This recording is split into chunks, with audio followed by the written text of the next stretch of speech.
Good afternoon. I'm with Ms. Rebecca Peters, who is a graduate student in the College of Arts and Sciences and the Department of Religion and Women's Studies. How are you, Molly? I'm doing okay today. How are you? I'm good.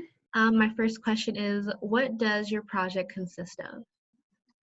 So my project that this is for my PhD research, and I am going to go meet people in the Indian film industry. I'm specifically wanting to see what women directors and other women that work behind the scenes in Bollywood, what they do in order to work in such a masculine dominated field, and how they feel that their work has been impacted or impacts, or what they actively do to impact their work as women, if that's even a thing at all. And I also know too, because I know a little bit about your project, that you want to meet for you able to ever get in contact with Zoya Akhtar or those really big. Yeah. I would really like to meet the really big women directors. Like Zoya Akhtar is definitely the most successful and most well-known female director. So I know that you went to India starting in January. So what was your project like before it got canceled by the virus? So I got there at the end of January, and I spent the first week to 10 days finding a location and moving into that location. In India, you have 14 days to have a permanent residence. If you're there on a student visa, you have to get there and move in as quickly as possible. And Fulbright has an annual conference. So their conference was in Kochi at the end of February. So I had only just sort of gotten settled, and then we went to Kochi, and I presented what my project would be, and I met some really great people in Fulbright, and it's very beautiful there. Had a great time. Fulbright puts you up at a really nice hotel. So when we came back, we were less than 10 days away from Holi, which is a very popular holiday. It's the Festival of Colors, which a lot of people know it from that. But it's also a time that a lot of Indians travel. So everyone that I contacted when I got back was out of town.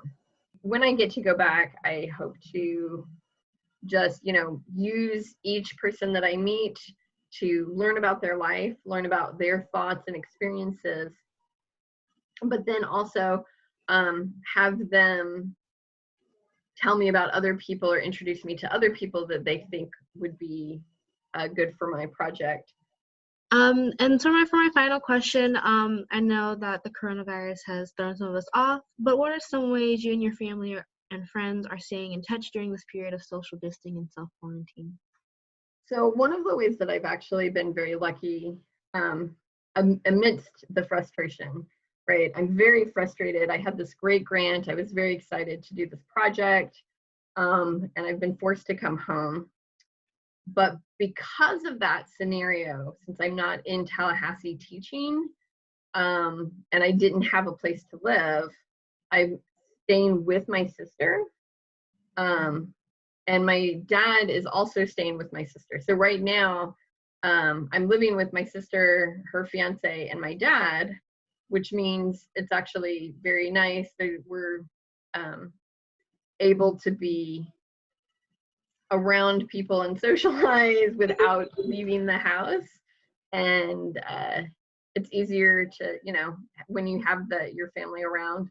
Also, my sister has a lot of, we're a very game friendly family. So we have a lot of board games and video games. So we've been doing, probably on average 3 to 4 board games a week. Nice. And playing video games, watching movies. But otherwise, Facebook, FaceTime, email, just every couple of days, one of my friends in Tallahassee or in India. Those are the two most common. My friends at FSU and then my friends in India will text me and say, "Hey, how are you doing? You holding up okay?" and we have a nice little exchange and help each other out. Well, I am so thankful that you decided to sit down with me. I really enjoyed this conversation, learning more about your project. Because being your op student, I had a great time working on this project. And then when you went over, I was like, that's so cool. So you're working with like these directors and these women who are in this film, and maybe you get to meet like my biggest movie star right now, Leah Bott, in person. I would love to. So, but yeah, thank you so much.